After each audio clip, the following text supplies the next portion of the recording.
Hey everyone, welcome to intelligent academy. I am Prakash Thakur and guys, आज हम लोग real number का सेकेंड पार्ट करेंगे। इससे पहले मैंने पार्ट वन में बहुत सारे बेसिक जो है ना चीज़ें आपको बताया था। आज उसी जो सीरीज में थोड़ा और बहुत सारे कॉन्सेप्ट है जो बताना बाकी है, वो मैं करवा रहा हूँ। फिर हम लोग एनसीईआरटी के सारे जो क्वेश्चंस होते हैं वो मैं सॉल्व करवाऊँगा A to Z। बट आप लोग बने रहिए, कंटिन्यू लेक्चर को देखिए, तो आपको धीरे धीरे सभी चीज़ें समझ में आएंगे। और मेरा रिक्वेस्ट है आप सभी लेक्चर को देखिए। यदि आप एक आध लेक्चर देखोगे तो डायरेक्टली क्वेश्चन सॉल्व नहीं करा रहा हूँ मैं हर एक कॉन्सेप्ट बता रहा हूँ, जिससे ऑब्जेक्टिव क्वेश्चन, बड़े क्वेश्चन जो है, लॉन्ग आंसर क्वेश्चन है, सभी तरह के क्वेश्चन सॉल्व हो जाएंगे। और मैं क्वेश्चंस भी सॉल्व कराऊंगा जो एक्सरसाइज के हैं। बट आप एकदम एक एक बेसिक चीज़ों को समझते चलिए, मेरा आप लोगों से यही रिक्वेस्ट है। इसके लिए सभी पार्ट्स को ज़रूर देखिए, तो आप पूरे लेक्चर को अच्छे से समझ पाओगे और आपके एग्जाम के लिए बहुत इंपॉर्टेंट होगा। तो चलिए हम लोग शुरू करते हैं आज का जो सेशन है हमारा। देखो, मैंने आपको प्राइम नंबर लास्ट लेक्चर में अच्छे से समझा दिया था। अब यहाँ पे हमें क्या समझना है, व्हाट इज प्राइम फैक्टराइजेशन। यहाँ से आपका जो है चैप्टर वन का मेन जो समझो बुक वाला पार्ट शुरू हो जाता है। उसमें सबसे पहला जो कॉन्सेप्ट दिया है यही है, प्राइम फैक्टराइजेशन। तो क्या होता है, देखो मैं पहले आपको समझा देता हूँ। प्राइम फैक्टराइजेशन का मतलब होता है कि किसी भी नंबर का फैक्टर्स इस तरह से निकालने हैं हमें कि वो जो फैक्टर्स आए सभी के सभी एक प्राइम नंबर हो। प्राइम फैक्टराइजेशन मतलब किसी भी नंबर का फैक्टर ऐसे निकालने हैं जो सभी के सभी प्राइम हो। मैं एग्जांपल से भी समझा देता हूँ, यहाँ पे जो दिया है उससे भी समझिए। देखिए, prime factorisation is the process of writing a number as product of prime number. तो क्या बोल रहा है कि प्राइम फैक्टराइजेशन एक प्रोसेस है जिसमें किसी भी नंबर का जो सारे प्रोडक्ट होते हैं, प्राइम फैक्टराइजेशन मतलब प्राइम नंबर हो। इसका मतलब यही है। मैं एग्जांपल से समझाता हूँ, ज़्यादा बेटर समझ में आएगा आपको। देखो, जैसे मान लो मैंने यहाँ पे ले लिया 12। अब 12 के मैं फैक्टर्स निकाल दे रहा हूँ। इसको 2 से डिवाइड करेंगे तो यहाँ होगा 6, फिर 2 से डिवाइड करेंगे तो यहाँ आ जाएगा 3। तो फाइनल इसका फैक्टर क्या आ रहा है, 2 इंटू 2 इंटू 3। या आप 2 का पावर 1, 2 का पावर 1 और 3 का पावर 1 भी लिख सकते हो। ये सभी के सभी, ये ऑल क्या है, ये ऑल प्राइम नंबर है, ये आपको पता है। तो किसी भी नंबर के इस तरह से फैक्टर निकालना है, और वो जो फैक्टर निकालेंगे और इसमें जो ये नंबर्स आएंगे ये क्या होंगे, प्राइम नंबर्स होंगे। इसी को कहते हैं प्राइम फैक्टराइजेशन। इसी को क्या बोलेंगे, प्राइम फैक्टराइजेशन। तो आई होप कि आप लोगों को ये बात अच्छे से क्लियर हो गया होगा। चलिए थोड़ी और चीजों को समझते हैं।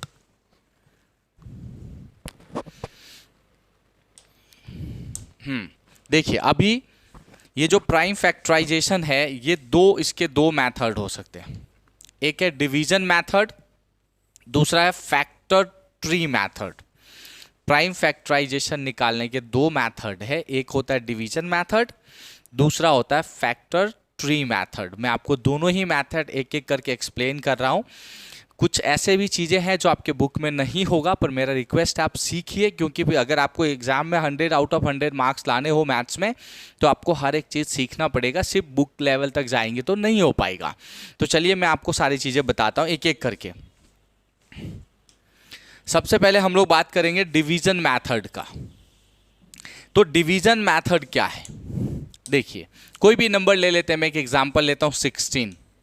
इसको डिवीजन मेथड मतलब ये मेथड हुआ, 2 से डिवाइड करोगे होगा 8, फिर 2 से डिवाइड करोगे होगा 4, फिर 2 से डिवाइड करोगे होगा 2, फिर इसको 2 से डिवाइड करोगे हो जाएगा 1, मान लो। या यहाँ पे आप छोड़ भी सकते थे। तो फाइनली क्या हो रहा है, देखो ये नंबर्स आ रहे हैं, तो इसको लिखेंगे 2 इंटू 2 इंटू 2 इंटू 2। ये जो इसके फैक्टर्स हमने निकाला, ये सभी के सभी क्या होते हैं, प्राइम होते हैं। या फिर आप बोल सकते हो ये जो इसके प्रोडक्ट है, इन सबको मल्टीप्लाई करोगे तो फाइनल यही आएगा। इन सबको मल्टीप्लाई करने पे ये जो इसके प्रोडक्ट्स निकले हैं ना, ये सभी सभी प्राइम नंबर होते हैं। तो 2 तो प्राइम नंबर ही है, तो इसे कहते हैं डिवीजन मैथड। यानी कि आप एलसीएम जैसा निकालोगे, आप बचपन से पढ़ते आ रहे हो, एलसीएम की तरह निकालोगे। तो ये क्या होता है, प्राइम फैक्टराइजेशन निकालने का कौन सा मैथड है, डिवीजन मैथड। एक एग्जांपल और ले ले रहा हूँ। अब देखो, जैसे मान लो ये 16 लिया, अब मैं 12 का ले लिया था, चलो 20 लेते हैं।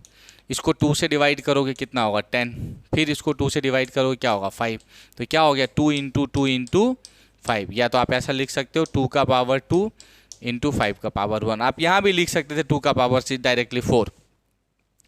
तो ये जो मेथड है इसे क्या कहते हैं, डिवीजन मेथड है प्राइम फैक्टराइजेशन को निकालने का।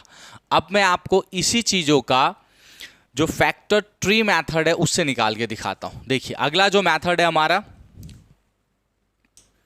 फैक्टर ट्री मेथड क्या होता है, मैं एक एक चीजें समझा रहा हूं, अच्छे से समझिए, बहुत इंपॉर्टेंट है। फैक्टर ट्री मेथड में 16 का क्या करना होता है, आप ऐसे दो पार्ट निकाल दो, जैसे यहां लिख दो 2 और 8, फिर अब इसके तो कुछ पार्ट होंगे नहीं, इसके फिर कर दो 2 और 4, फिर इसके दो पार्ट कर सकते हो 2 और 2।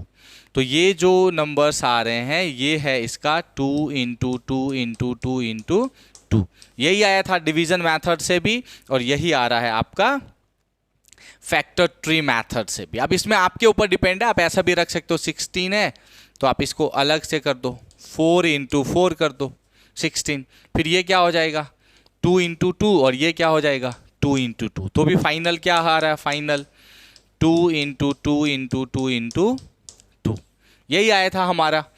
तो इसी तरह से इस मेथड को कहते हैं फैक्टर ट्री मेथड, जिसमें आप इसके कोई भी दो पार्ट्स लो, फिर उसके फर्दर जिसके फैक्टर हो सकते हैं ना अलग अलग निकालते जाओ। इसमें क्या करना है, कोई भी दो पार्ट्स लो आप, आपके ऊपर डिपेंड है, और फिर उसके अगर कोई पार्ट्स हो सकते हैं, उसके अगर फैक्टर्स हो सकते हैं तो वो निकालो, फिर आप सबको कैलकुलेट करो, तो ये हो गया आपका फैक्टर ट्री मेथड, राइट।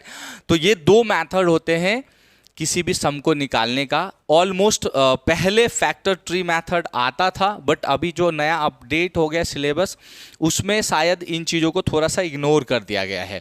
तो ये शायद आपके एग्जाम में बहुत इंपॉर्टेंट नहीं है कि आए ही, बट पहले आते थे तो थोड़ा सा सीख लेना अपने को, राइट। ये हो गया। इससे पहले जो मैंने मेथड बताया था वो कौन सा मेथड होता है, डिवीजन मेथड। मैं पहले बेसिक बता रहा हूँ सभी के, फिर मैं एक्सरसाइज के सभी क्वेश्चन सॉल्व कराऊंगा, आप लोग टेंशन मत लीजिए, बट मैं एक एक चीज़ बता रहा हूँ। मेरा सीधा कंसर्न है कि मेरे पूरे लेक्चर देखने के बाद आपको इस लेसन में कोई प्रॉब्लम नहीं होगा, वो 100% अश्योर्ड है। तो इसलिए अच्छे से फोकस करके आपको देखना है, पॉइंट्स को समझना। अगर कोई क्वेरी हो तो कमेंट करके जरूर पूछ सकते हैं आप लोग, ठीक है। चलिए हम लोग आगे बढ़ेंगे। अब ये दो मेथड मैंने आपको बता दिया। अब देखिए आपके बुक में स्टार्ट ही यहां से होता है। आप जो नई वाली बुक है fundamental theorem of arithmetic, fundamental theorem of arithmetic, every composite number can be expressed as a product of prime number and the representation is unique except for the order in which the prime factor occurs।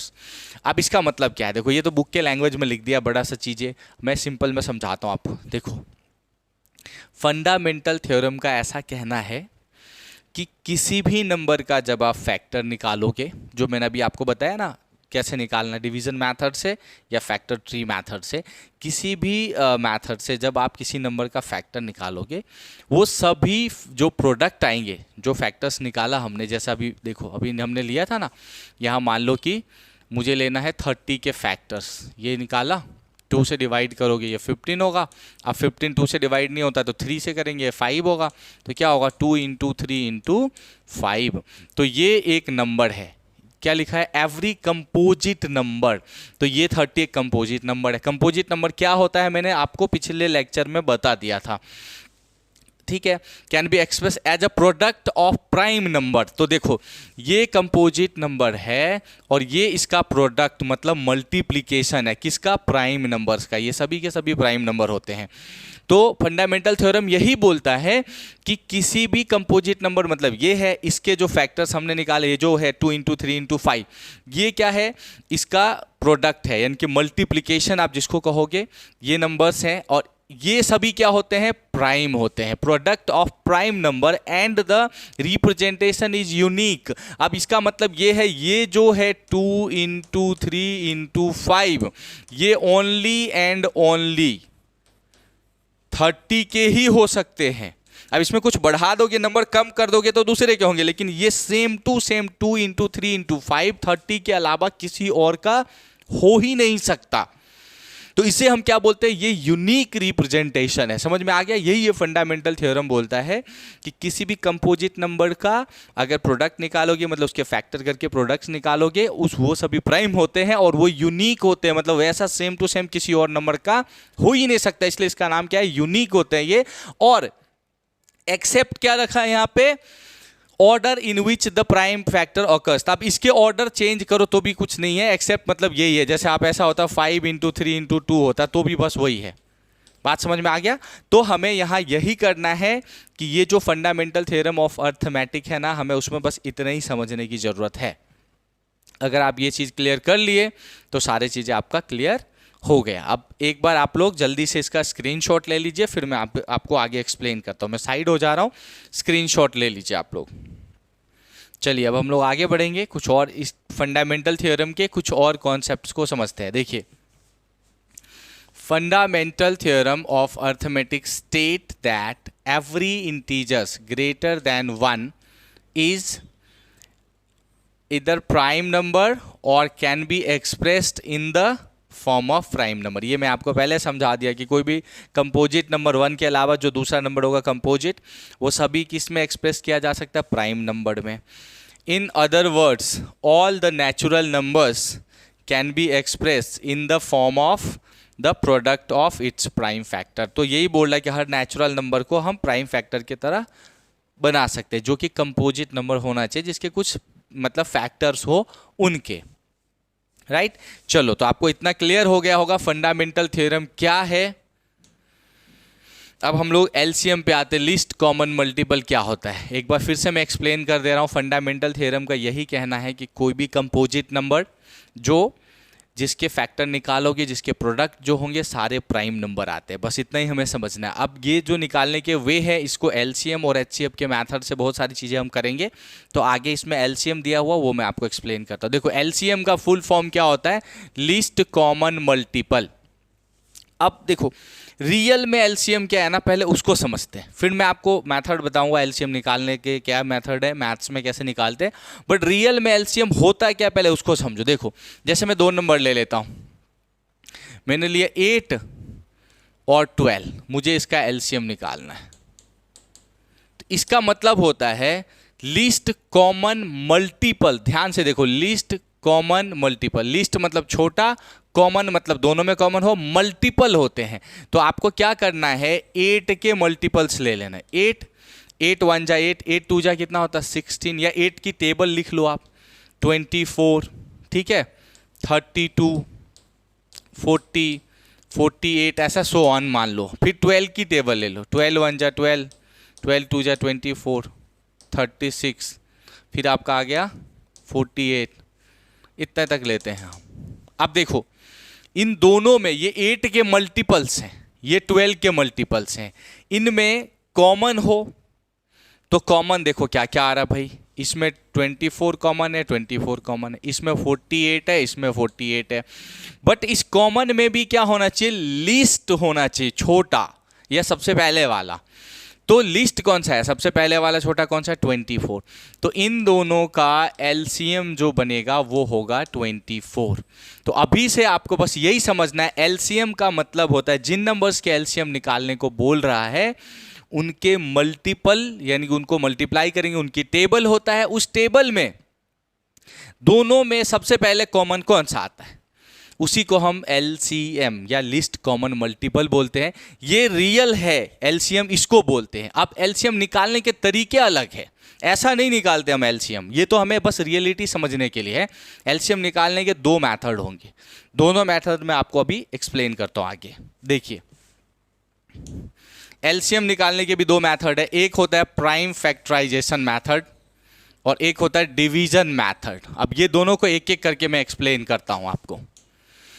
देखो, prime factorisation method है, और अभी जो मैंने आपको explain किया, जैसे मैं ले लूं आपको कि 8 और 12 का एलसीएम लेना है, तो मैं 8 का प्राइम फैक्टराइजेशन जो अभी आपने डिवीजन मेथड से किया था वही करना है। 2 से होगा 4, फिर 2 से डिवाइड करोगे 2, तो 2 × 2 × 2 हो गया।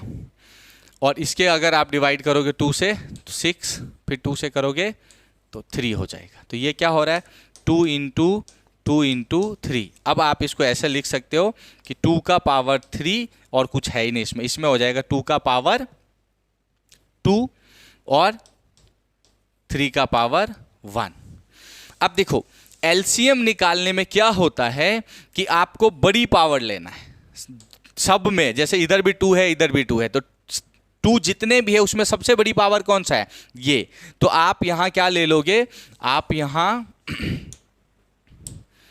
2 का पावर 3 ले लोगे इनटू, अब देखो यहां तो कुछ नहीं है लेकिन यहां 3 भी है, तो 3 का मैक्सिमम पावर कौन सा है, 3 का पावर 1 है, तो यहां ले लोगे 3 का पावर 1, यानी कि हम 2 का पावर 3 क्या बोलेंगे, 8 इंटू 3 क्या होगा 24। अभी आपने देखा हमने प्रीवियस जो स्लाइड था, ये देखो क्या आंसर आया था, इसका आंसर क्या आया था 24 आया था। ऐसे करके रियलिटी समझे थे। अब देखो मेथड वाइज हमने बनाया, क्या आंसर आया 24। तो आई होप कि आप लोगों को ये बात समझ में आ गया होगा। एलसीएम में क्या करना, देखो हमें मैक्सिमम पावर ले लेना है सबके, कोई भी नंबर, जैसे 2 नंबर है, जितनी भी बार 2 हो उससे कोई फर्क नहीं पड़ता, सभी को मिला के 2 की मैक्सिमम पावर ले लो। उसके बाद जितने भी नंबर है सबके जो मैक्सिमम पावर है ना वो ले लो, बस उसको मल्टीप्लाई करो, आपका एलसीएम निकलेगा। तो यहाँ दोनों साइड 2 2 था, इसका मैक्सिमम पावर ये है तो ले लिया। 3 इधर नहीं है तो कोई फर्क नहीं पड़ता, बस टोटल में 3 है तो उसकी मैक्सिमम पावर कितनी है वो ले लो, आपका एलसीएम निकल जाएगा। तो आई होप कि आपको ये बात अब अच्छे से क्लियर हो गया होगा कि एलसीएम कैसे निकालेंगे। ये कौन सा मेथड बता रहा हूँ, प्राइम फैक्टराइजेशन मेथड, और मैंने स्टार्ट में बता दिया था आपको कि ये डिवीजन मेथड होता है प्राइम फैक्टराइजेशन में। फिलहाल हमें एलसीएम निकालना सीखना है, तो एलसीएम का ये मेथड जो होता है वो क्या होता है, प्राइम फैक्टराइजेशन मेथड होता है।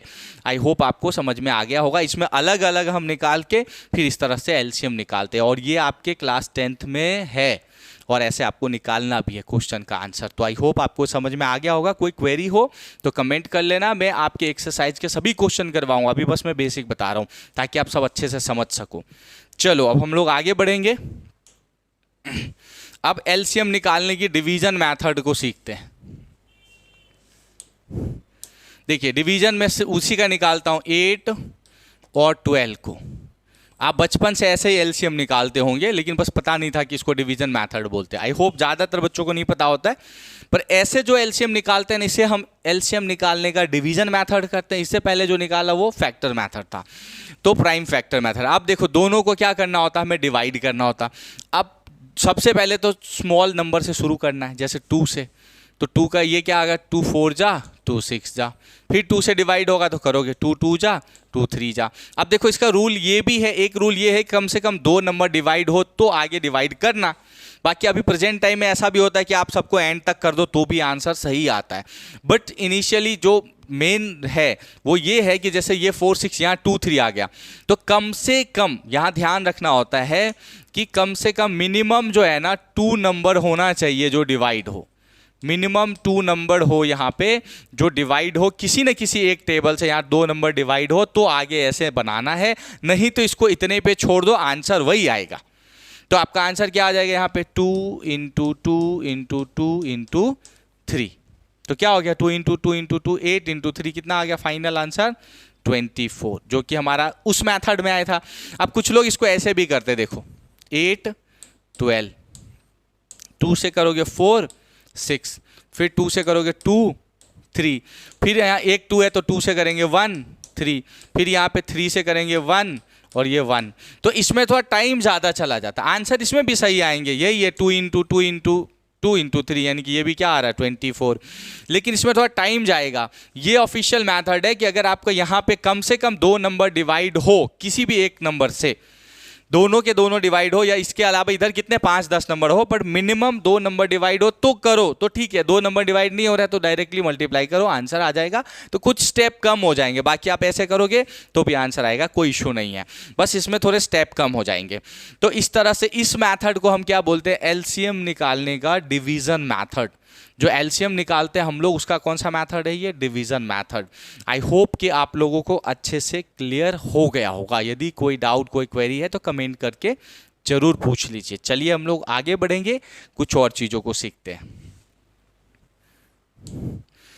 अब देखिए HCF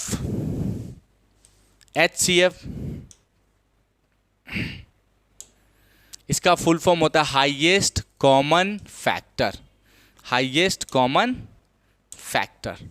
अब देखो HCF हाईएस्ट कॉमन फैक्टर जो है इसका मतलब क्या है पहले तो हमें ये समझना है। अगर आपको ये एक बार समझ में आ गया तो फिर क्या करेंगे हम लोग, इसके भी सारे मेथड को समझेंगे।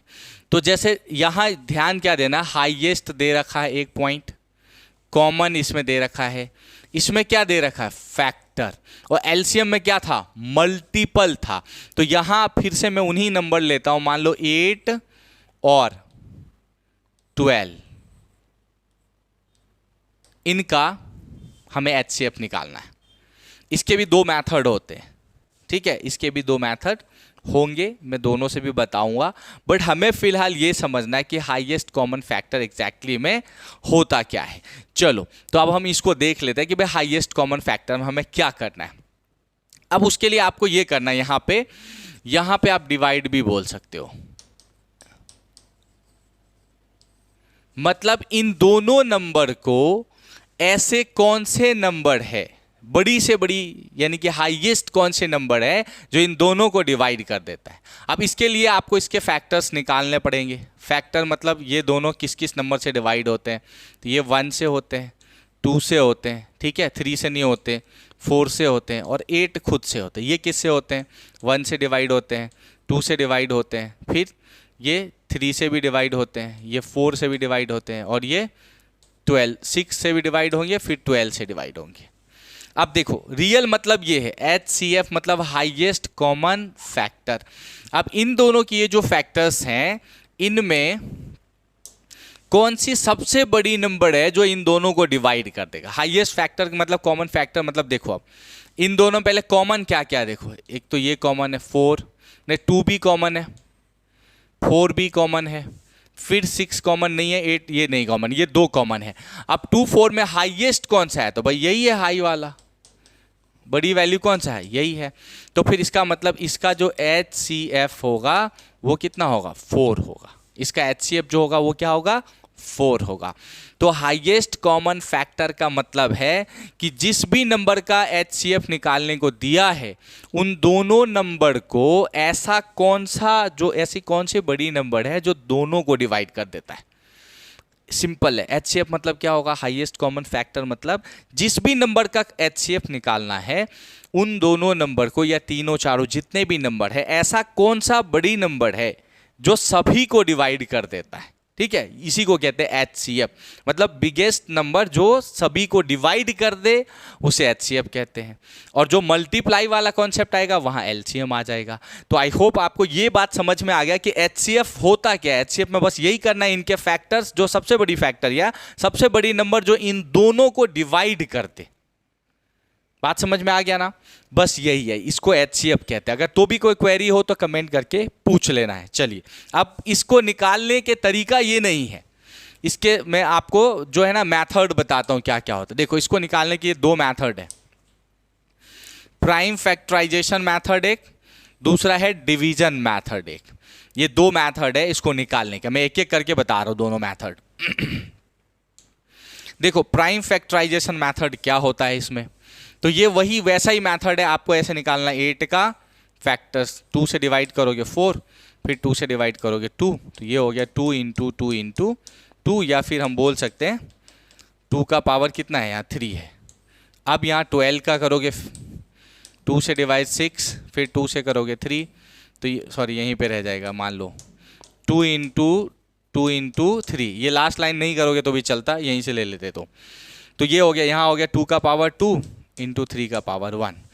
HCF में क्या होता है कि इन दोनों में कॉमन कौन सा है, ठीक है, तो जितने कॉमन है, जैसे देखो ये 2 कॉमन है, यहां पे भी है, ये कॉमन है, यहां पे भी है, तो जो कॉमन है सिर्फ उसी को लेना होता है। तो फाइनली जो है यहां पे ये कॉमन है, ये कॉमन है, मतलब इन दोनों में, तो 2 यहां क्या होगा कॉमन, 2 इंटू 2, यानी कि हमारा आंसर क्या होगा 4। तो हमारा HCF निकाला जो मैंने अभी बताया उसका आंसर क्या था 4 था। तो आई होप आपको पता चल गया कि प्राइम फैक्टराइजेशन मेथड जो होता है वो HCF निकालने का ये है, HCF निकालने का प्राइम फैक्टराइजेशन मेथड है ये, कि आप इस तरह से HCF निकालोगे।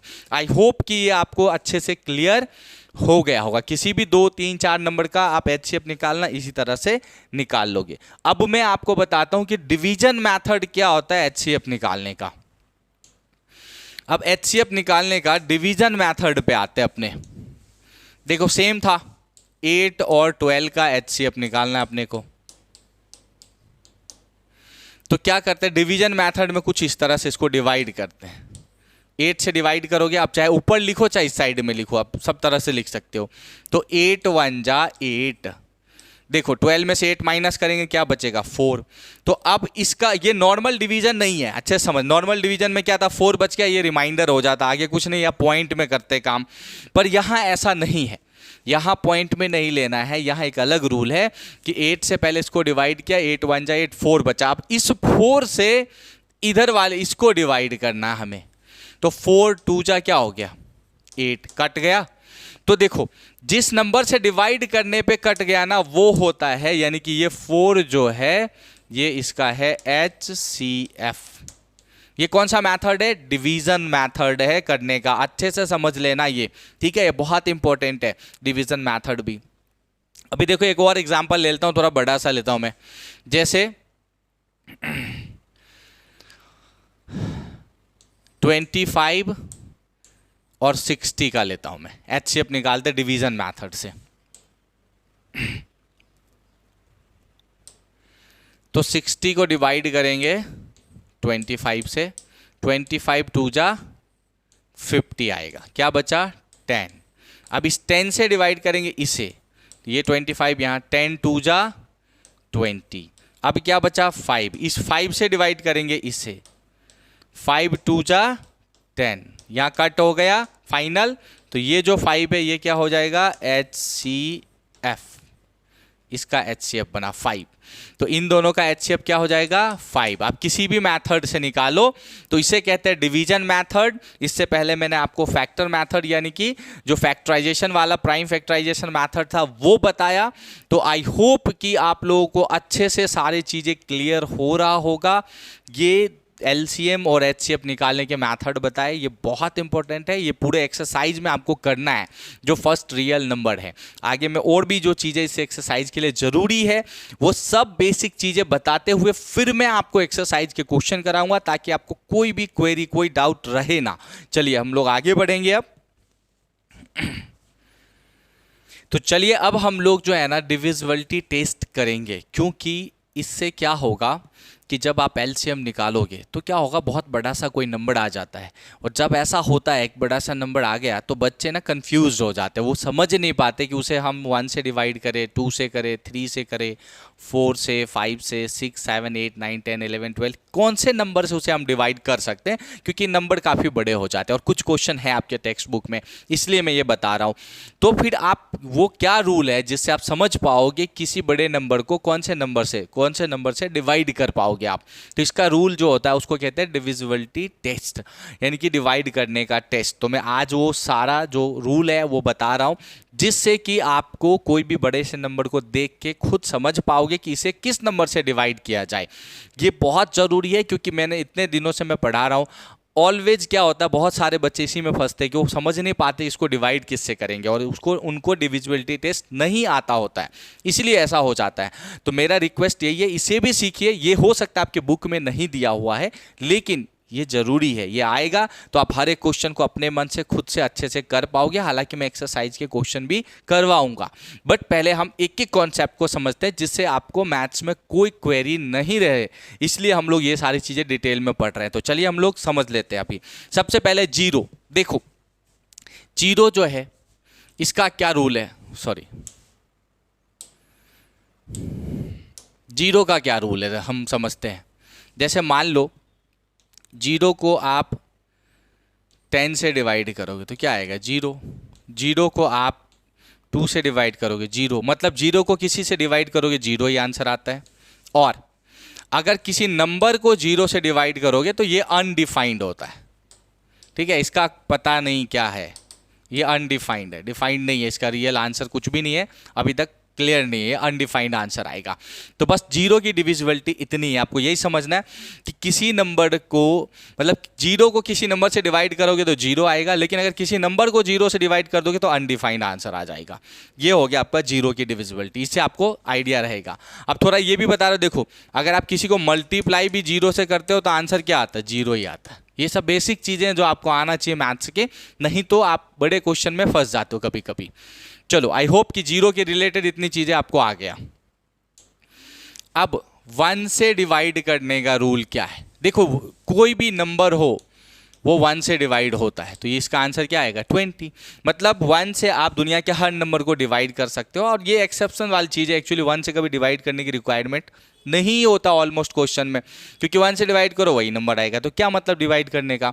तो 1 से किसी को भी डिवाइड किया जा सकता है, मतलब एनी नंबर, दुनिया का हर नंबर को 1 से डिवाइड कर सकते हो आप, राइट। आपको आई होप सो ये समझ में आ गया। अब आगे जो है वहां से हमें मेजरली ध्यान देना है। देखो डिविजिबिलिटी ऑफ 2, मतलब 2 से किसे डिवाइड कर सकते हैं। तो एक ही बात समझो, अगर किसी भी नंबर का एंड जो है इवन हो, एंड इवन का मतलब जिसके लास्ट में 2, 4, 6, 8 और 0 ये आए तो वो नंबर 2 से डिवाइड होगा। जैसे मैंने लिखा 2, 4, 6, 8, तो क्या ये 2 से डिवाइड होगा? तो आपने देखा लास्ट में 8 है, मतलब यस ये डिवाइड होगा। मैंने लिखा यहाँ 3, 7, 5, 4, 2, 3, 6, क्या ये नंबर डिवाइड होगा? लास्ट में 6 है, मतलब ये नंबर डिवाइड होगा। आपको क्या देखना है कि लास्ट में या तो क्या हो, इवन नंबर होना चाहिए, या तो 2, 4, 6, 8, 0 में से कुछ भी हो। अगर ये दिख जाता है आपको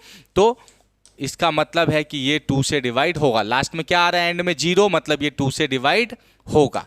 तो आपको यही समझना, 2 से कौन से नंबर डिवाइड होंगे, जिसके लास्ट में इवन नंबर आ जाए, यानी कि 2, 4, 6, 8, 0, ये जिसके लास्ट में आए वो सभी नंबर 2 से डिवाइड होंगे। तो अब जब बड़ा सा नंबर होगा आपके सामने और उसे इसका एलसीएम निकालना है, तो सबसे पहले देखना क्या उसके एंड में 2, 4, 6, 8 या 0 है।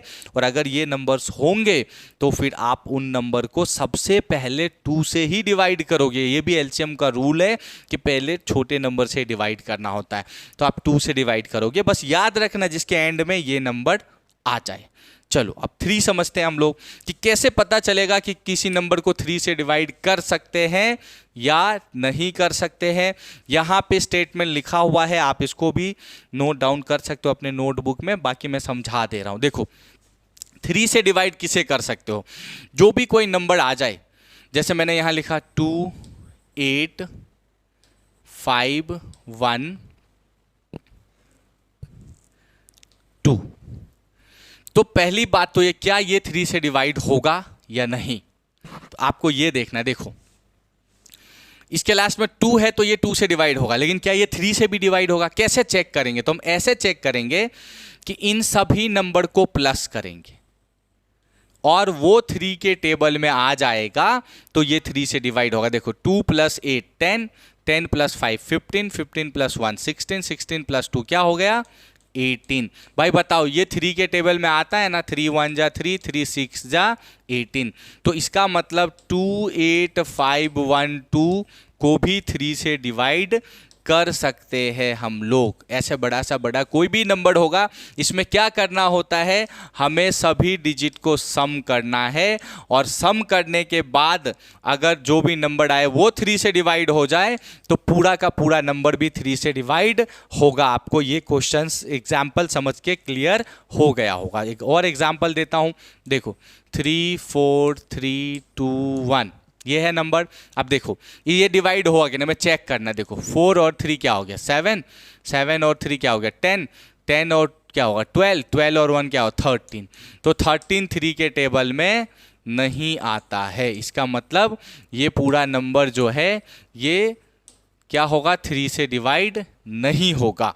आपको ऐसे ही समझना है, सबको प्लस कर देना है और प्लस करके जो आए अगर वो 3 से डिविजिबल हो तो ये पूरा नंबर भी डिविजिबल होगा, नहीं तो नहीं होगा। तो ये रूल है 3 से डिवाइड करने का। एंड आई होप कि आपको ये बात अच्छे से क्लियर हो गया होगा कि किसी नंबर को 3 से डिवाइड कैसे करते हैं। चलो हम आगे बढ़ेंगे।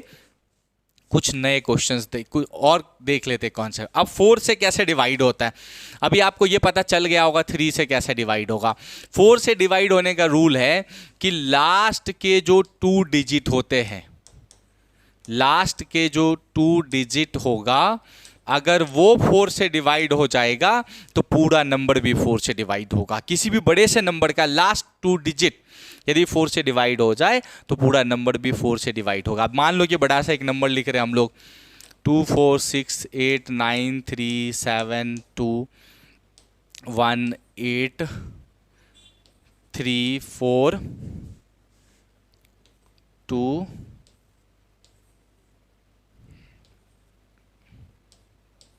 इतना बड़ा नंबर लिखा मैंने, ठीक है। अब बताओ क्या ये देख के बताना बहुत मुश्किल हो जाएगा कि यार ये नंबर 4 से डिवाइड होगा कि नहीं। आपको बस इतना काम करना है कि इसको चेक करना, लास्ट के 2 डिजिट, लास्ट के 2 डिजिट क्या है, 16 4 से डिवाइड होता है कि नहीं होता है, होता है। तो इसका मतलब ये पूरा नंबर भी 4 से डिवाइड होगा। अगर 16 4 से डिवाइड हो जाता है तो पूरा नंबर भी 4 से डिवाइड होगा, चाहे नंबर कितना भी बड़ा हो। आपको क्या करना 4 की डिविजिबिलिटी में कि लास्ट के 2 नंबर अगर 4 से डिवाइड हो रहे, अब लास्ट के 2 नंबर तो छोटे ही होंगे, कितने भी बड़े होंगे 100 से छोटे तभी 2 नंबर होंगे, सिर्फ 2 ही नंबर बोल रहा हूँ। तो वो टेबल 4 का आपको अच्छे से लर्न होगा तो समझ जाओगे ये 4 से कट होता है, डिवाइड होता है, तो ये पूरा नंबर भी 4 से डिवाइड होगा। ये सभी चीजें आपके बुक में नहीं है, मैं ये इसलिए बता रहा हूं ताकि आपको ये आ जाए, तो उसके बाद आप डेफिनेटली किसी भी क्वेश्चन को आराम से अटेम्प्ट करोगे, सॉल्व करोगे बिना किसी सरदर्द के, आपको कोई क्वेरी फील नहीं होगा। चलिए हम लोग आगे कुछ और चीजों को समझ लेते हैं। देखिए अभी 4 का हो गया, अब 5 का डिविजिबिलिटी हम लोग देखेंगे। देखो अगर किसी नंबर के लास्ट में 0 आ जाए या 5 आ जाए, किसी के लास्ट में 0 आए या 5 आए तो वो 5 से डिवाइड होगा। मैंने लिखा 2 4 5 0, मतलब ये 5 से डिवाइड हो जाएगा, ठीक है। अगर आप लिखोगे 3 8 7 5 4 5, लास्ट में क्या आ गया 5 आ गया, तो लास्ट में 0 आ जाए या लास्ट में 5 आ जाए तो इसका मतलब है कि ये 5 से डिवाइड 100% हो जाएगा। तो आपको क्या देखना है कि कोई नंबर 5 से डिवाइड होगा या नहीं, तो क्या चेक करोगे, अगर लास्ट में 0 आ जाए या 5 आ जाए तो वो 5 से डिवाइड 100% 100% होगा। आई होप कि 5 का भी रूल आपको समझ में आ गया होगा। चलिए अगर सारी चीज़ें अच्छे से क्लियर हो रहा है तो प्लीज़ एक बार कमेंट करके बताइए यस सर। अगर सारी चीज़ें अच्छे से समझ में आ रहा है एक बार कमेंट करके बताइए यस सर। अब 6 का रूल क्या है, 6 का रूल क्या है, 6 का रूल बोलता है अगर कोई नंबर 2 3 से डिवाइड हो जाए तो वो 6 से भी डिवाइड होगा। अब हो क्या रहा है, देखो जब आप डिविजिबिलिटी चेक करोगे किसी भी नंबर का, अगर वो पहले 2 3 से हो ही नहीं रहा है तो इसका मतलब वो 6 से भी नहीं होगा। अगर कोई नंबर 2 3 से डिवाइड हो जाए तो 6 से भी डिवाइड होगा। जैसे मान लो मैंने लिखा एक नंबर ऐसे नॉर्मल सा ले लो, चलो मैंने ऐसा लिख दिया 72, तो आप देखो लास्ट में इसके 2 है तो इसका मतलब 2 से डिवाइड होगा, और 7 + 2 क्या होता है 9, जो 3 टेबल में, इसका मतलब ये 3 से भी डिवाइड होगा, तो फिर इसका मतलब है कि ये 6 से भी डिवाइड हो जाएगा। बस यही करना है हमें और कुछ नहीं। चलो इसका और ले लो, 144 लिया मैंने, लास्ट में 4 है यानी कि 2 से डिवाइड होगा, 4 + 4 8 + 1 9 आ गया, मतलब ये 3 से डिवाइड होगा, इसका मतलब ये 6 से भी डिवाइड होगा। तो जब 2 3 से डिवाइड हो ही जाएगा एलसीएम निकालने टाइम में, तो आपको 6 से डिवाइड करने की जरूरत नहीं पड़ेगी। लेकिन तो भी अगर कभी आपको देखना है कि क्या इसे डायरेक्ट 6 से डिवाइड किया जाए, तो क्या देखना है कि अगर नंबर 2 3 से डिवाइड होगा तो ये नंबर 6 से भी डिवाइड होगा। अगर कोई नंबर 2 3 से डिवाइड हो जाए तो वो 6 से भी हो जाएगा। आई होप कि 6 का भी आपको क्लियर हो गया होगा। चलिए हम लोग अगले क्वेश्चन की तरफ बढ़ेंगे। सॉरी, अगला फैक्ट्स चेक कर लेते हैं।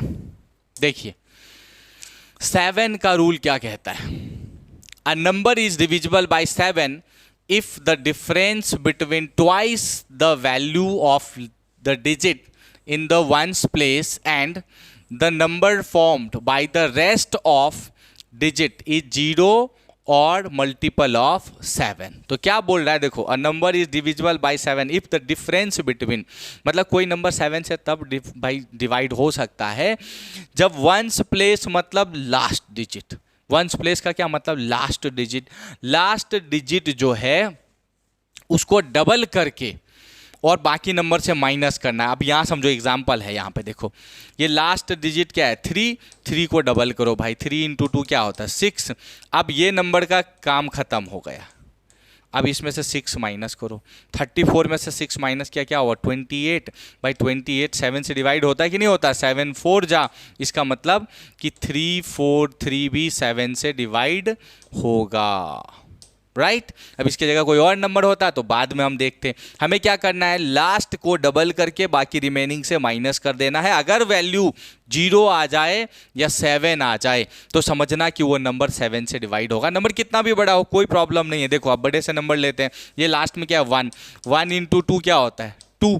तो अब ये नंबर का तो यूज खत्म हो गया, इसमें से 2 माइनस करो क्या हो जाएगा, ये 2 3 8, राइट। अब देखो यहाँ अब 8 लास्ट है, 2 स्टेप लेना पड़ेगा इसमें, कोई बात नहीं। तो 8 इंटू 2 क्या करेंगे 16, तो इसका काम खत्म, इसमें से 16 माइनस करो तो क्या हो जाएगा 7 आ जाएगा, जो कि 7 के टेबल में आता है।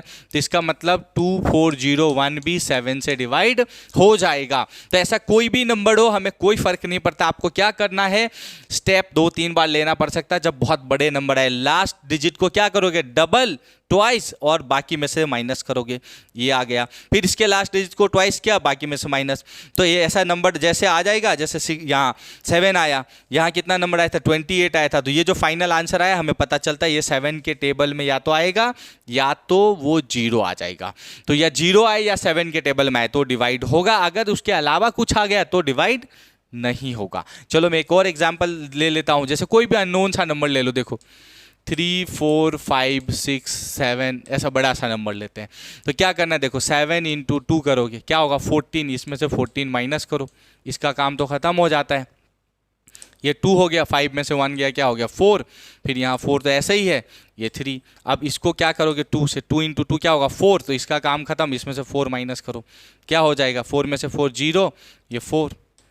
अब 0 को 2 से करो, कुछ भी करो, यहाँ 0, फिर इसमें से 0 माइनस करो तो क्या बचेगा 34। 34 7 के टेबल में नहीं आता है, इसका मतलब कि ये पूरा नंबर जो है 3 4 5 6 7 ये 7 से डिवाइड नहीं होगा, 7 से डिवाइड नहीं होगा।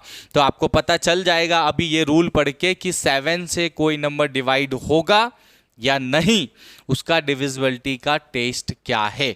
तो ये मैंने आपको यहाँ बता दिया। आई होप आपको क्लियर हो गया होगा। तब भी कोई डाउट रहे तो कमेंट करके ज़रूर पूछिए, मैं फिर से अगले लेक्चर में एक्सप्लेन कर दूंगा। तो आई होप यहाँ तक सारी चीज़ें क्लियर हो गया है। अब हम लोग नेक्स्ट पे आते हैं। अब किसी नंबर को 8 से डिवाइड करना, देखो अगर हम किसी नंबर को 8 से डिवाइड करेंगे, number is divisible by 8 if the number formed by the digits in the place value of hundreds, tens and ones is divisible by 8। तो मतलब किसी का लास्ट का 3 डिजिट, लास्ट 3 डिजिट यदि 8 से डिवाइड होगा तो पूरा नंबर भी 8 से डिवाइड हो जाएगा। आपको इतना ही समझना है। 8 की डिविजिबिलिटी टेस्ट में क्या करना है कि किसी भी बड़े से बड़े नंबर का लास्ट 3 डिजिट अगर 8 से डिवाइड हो जाए, जैसे यहां कुछ भी लिख दो आप, ऐसा लिखा एक नंबर, तो क्या ये 8 से डिवाइड होगा, आपको बस इतना सा चेक करना पड़ेगा। तो 3 2 4 को 8 से डिवाइड कर सकते हो क्या, तो क्या होगा 8 4 जा 32, ये कट हो गया, यहाँ आ गया 4, तो 4 रिमाइंडर हो जा रहा है, मतलब पूरी तरह से कट नहीं हो रहा है। इसका मतलब है कि ये नंबर भी 8 से डिवाइड नहीं होगा। अगर लास्ट 3 डिजिट 8 से डिवाइड हो जाए तो फिर ये पूरा नंबर भी 8 से डिवाइड हो जाएगा। आपको 8 की डिविजिबिलिटी में यही चेक करना है, लास्ट के 3 डिजिट अगर 8 से डिवाइड हुआ तो पूरा नंबर भी 8 से डिवाइड होगा, नहीं तो नहीं होगा। चलो अब हम लोग एक और नेक्स्ट पे आ जाते हैं, 9 की डिविजिबिलिटी। देखो 9 जो होता है वो 3 का रूल फॉलो करता है। इसमें क्या है कि सभी डिजिट को सम करने पे, यदि सम करने पे 9 से डिवाइड हो जाएगा तो पूरा नंबर भी डिवाइड, मतलब जो भी डिजिट आए उसको सम करने पे अगर 9 से डिवाइड होगा तो पूरा नंबर हो जाएगा। चलो हम एक नंबर ले लेते हैं, जैसे मैंने लिया 3 4 3 7। अब देखो ये क्या हो रहा है, 3 + 4 7, 7 + 3 10, 10 + 7 17 आ गया। तो 17 क्या होगा 9 से नहीं होगा डिवाइड, तो ये नंबर भी 9 से डिवाइड नहीं होगा। अब इसी की जगह मैं ले लूँ 3 4 8। अब देखो 3 4 क्या हो गया 7, 7 प्लस 3 10, 10 प्लस 8 कितना हो गया 18। तो 18 क्या होता है 9 से डिवाइड हो जाता है, 9 1 जा 9 2 जा, तो इसका मतलब ये नंबर भी 9 से डिवाइड हो जाएगा। आपको 9 में भी वही 7 वाला रूल 3 वाला रूल लगाना है कि सभी नंबर को ऐड करो, अगर वो 9 से डिवाइड हो जाए तो पूरा नंबर भी 9 से डिवाइड हो जाएगा। आई होप कि ये भी कॉन्सेप्ट आपको क्लियर हो गया होगा। चलिए हम एक और देख लेते हैं। नेक्स्ट अगला है 10 से। देखो 10 का सिंपल फंडा होता है, किसी नंबर के लास्ट में 0 आए, ठीक है, तो वो 10 से डिवाइड हो जाएगा। जिस नंबर के लास्ट में 0 होगा वो सभी नंबर 10 से डिवाइड होंगे। जिसके भी लास्ट में 0 आ जाए वो 10 से डिवाइड हो जाएगा। 10 में इतना ही है, ज़्यादा हार्ड नहीं है ये। जैसे मान लो ये है, तो इसके लास्ट में 0 आया मतलब ये 10 से डिवाइड, 0 0 कैंसिल होगा ही, डिवाइड हो जाएगा। नेक्स्ट 11 वाला, ये बहुत इंपॉर्टेंट है। देखो डिविजिबिलिटी रूल ऑफ 11 क्या बोलता है, इसका मतलब ये होता है, देखो इसमें क्या होता है समझो, ऑड और इवन प्लेस का मतलब डिफरेंस निकालना है हमें, ठीक है। डिफरेंस बिटवीन क्या करना, sum of the digits in the odd place and even place. पहले अच्छे से समझो, देखो ये पहले नंबर पे है, ये क्या होता है ऑड प्लेस, ये दूसरे नंबर पे इवन प्लेस, तीसरे नंबर पे ऑड प्लेस, फोर्थ नंबर पे इवन प्लेस, फिर फिफ्थ पे आता ऑड प्लेस, सिक्स्थ पे even place, seventh odd place, 8 even place. बस यही समझना हमें, मतलब ऑड फिर इवन है, फिर ऑड है, फिर इवन है, यही करना है। तो रूल क्या होता है कि ऑड इवन प्लेस पे जो नंबर्स हैं, अब समझ लो अच्छे से, देखो ऑड प्लेस को प्लस करो और इवन प्लेस को प्लस करो, इनका डिफरेंस देखो 3 + 7 कितना हो गया 10, -5 + 5 10 बराबर आ गया 0। इसका मतलब ये नंबर जो है ये 11 से डिवाइड हो जाएगा, यस होगा। मतलब अगर ऐसा करने पे इवन प्लेस और ऑड प्लेस का डिफरेंस 0 या 11 का मल्टीपल आ जाए, 11 के टेबल में आ जाए या 0 आ जाए, तो इसका नंबर, ये नंबर 11 से डिवाइड हो जाएगा। आप क्रॉस चेक कर लेना। देखो यहाँ पे ये ऑड प्लेस है, ऑड ऑड, ये इवन इवन, तो 2 9 और 2 कितना हो गया 11, 7 और 4 क्या हो गया 11, मतलब क्या आ गया 0। तो ये भी नंबर जो है 2 7 9 4 क्या होगा 11 से डिवाइड हो जाएगा। फिर देखो यहाँ पे ये ऑड प्लेस 1 है, फिर ये 6 है, फिर ये 1 है, तो कितना हो गया, और ये इवन प्लेस ये है 6 + 1 7 + 1 8 -4 + 4 8, मतलब 0 आ गया यहाँ भी। इसका मतलब ये भी डिवाइड हो जाएगा। अब देखो यहाँ ये 1 + 1, यहाँ ये 5 ऑड प्लेस पे है, फिर इवन प्लेस पे ये 6, ये 0 और ये 1, तो 1 + 1 2 + 5 कितना आ गया 7, 6 + 0 6 ही रहेगा, +1 7, 7 - 7 हो गया 0। तो ये भी 11 से क्या होगा डिवाइड हो जाएगा। तो मतलब अगर हम इवन और ऑड प्लेस का डिफरेंस निकालें नंबर में, अगर आपको ऐसा बड़ा सा नंबर आ गया एलसीएम निकालने को, लास्ट में 1 भी आ रहा है, देखो यहाँ 1 से लेना देना है, बस इतना बड़ा सा नंबर आया, तो आप क्या ट्रिक लगाओ कि भाई ये किससे डिवाइड होगा, ये 1 2 3, देखो 1 2 3 4 5 6 7 8 9 का आपने चेक कर लिया, 10 का, तो फिर क्या करोगे 11 का चेक करोगे कि इवन ऑड प्लेस आ रहा है, इसका मतलब ये 11 से होगा, तो आप इसको 11 से डिवाइड कर दोगे, नहीं तो आप चेक करते रह जाओगे नॉर्मल लेवल पे। अगर आपको ये नहीं आता तो आप सोच ही नहीं पाओगे इसको डिवाइड किससे करूँ। ऐसे ही आगे की चीज़ें भी चलो हम समझ लेते हैं। आई होप आपको 11 वाला अच्छे से क्लियर हो गया होगा, और पक्का ध्यान देना 7 और 11 का बड़ा इंपॉर्टेंट चीज़ है ये। अब 12 से देखो, 12 का सिंपल रूल होता है जो 3 और 4 से डिवाइड हो जाए वो नंबर 12 से भी डिवाइड होगा। तो एलसीएम निकालने में सिंपल फंडा, अगर 3 4 से पहले नंबर डिवाइड हो गया तो हम 12 से चेक ही क्यों करेंगे। अगर कोई नंबर 3 4 से डिवाइड होगा तो 12 की जरूरत नहीं पड़ेगा, अगर तो भी पड़े तो सिंपल फंडा है भाई, आपको दिख जाएगा 3 4 से डिवाइड होता है तो 12 से डिवाइड हो जाएगा, इतना ही करना है इसमें। तो चलिए अब हम लोग 13 का डिविजिबिलिटी टेस्ट देख लेते हैं कि कोई भी नंबर को 13 से कैसे डिवाइड कर सकते हो आप लोग। ये रूल को देख लेते हैं और समझ भी लेते हैं। तो देखिए रूल क्या है, 13 से डिवाइड का रूल होता है कि कोई भी नंबर, जैसे ये नंबर दिया है या ये नंबर दिया है, इसके लास्ट डिजिट को क्या करना होता है 4 से मल्टीप्लाई। मैं एग्जांपल से समझाता हूं, इसका जो लास्ट डिजिट है इसे 4 से मल्टीप्लाई करो, कितना आएगा 24, और फिर ये नंबर का काम नहीं है। रिमेनिंग में इसको क्या करना होता है प्लस करना है, यहाँ 24 प्लस करोगे तो क्या हो जाएगा 7 और 4 11, तो 1, फिर 2 2 4 और ये हो गया 5 और ये हो जाएगा 3, राइट। फिर से इसके लास्ट डिजिट को 4 से मल्टीप्लाई करोगे भाई, तो 1 4 जा क्या हो जाएगा 4, फिर इसका जरूरत नहीं है, इसमें 4 4 ऐड करोगे तो 5 4 क्या हो जाएगा 9 और ये क्या होगा 3, 39 ये 13 के टेबल में आता है, तो इसका मतलब ये नंबर जो है 3276 भी 13 से डिवाइड हो जाएगा, ये रूल है। चलो इसमें देख लेते हैं हम लोग 585, लास्ट डिजिट को क्या करोगे 4 टाइम मल्टीप्लाई, तो 5 4 जा कितना होता है 20 और फिर इस नंबर का काम खत्म, फिर इसमें 20 को क्या करना है प्लस करना है, तो 8 8 हो जाएगा, 5 हो 78 हो जाएगा, 78 13 के टेबल में आता है, तो इसका मतलब 585 जो है ये भी 13 से क्या होगा डिवाइड होगा। तो क्या रूल है 13 से डिविजिबिलिटी का कि उसके लास्ट डिजिट को 4 टाइम मल्टीप्लाई करोगे और वो नंबर रिमेनिंग बाकी जो बचे डिजिट्स हैं उसमें प्लस करोगे, जैसा कि मैंने यहां किया, क्या किया इसको 4 से मल्टीप्लाई किया आया इतना, और इसके अलावा जो रिमेनिंग ये है इसमें इसको प्लस कर दिया तो ये नंबर आया। अब ये बड़ा सा नंबर है, नहीं समझ में आएगा तो एक और स्टेप लेंगे, फिर इसके लास्ट को 4 से मल्टीप्लाई करो, फिर जो आया इसमें प्लस करो, 39 आ गया, तो हमें पता चल गया ये 13 के टेबल में आ गया, यानी कि ये पूरा नंबर 13 से डिवाइड हो जाएगा। इस तरह से आप ये चेक कर सकते हो कि कौन सा नंबर 13 से डिवाइड होगा या फिर नहीं होगा। तो आई होप कि आपको 13 की जो डिविजिबिलिटी टेस्ट है वो क्लियर हो गया होगा। बाकी यहाँ पे भी स्टेटमेंट लिखा हुआ है, आप इसे पढ़ोगे तो क्लियर हो जाएगा कि 13 से डिविजिबल का रूल क्या होता है। मैंने एग्जाम्पल से भी समझा दिया, तो भी कोई डाउट रह गया हो तो प्लीज कमेंट कीजिए, मैं आपको सारी चीजें और एक्सप्लेन करूंगा। और देखो हमने 2 पार्ट्स रियल नंबर के बना लिए हैं, मैंने आपको सारे बेसिक चीजें बता दिया है।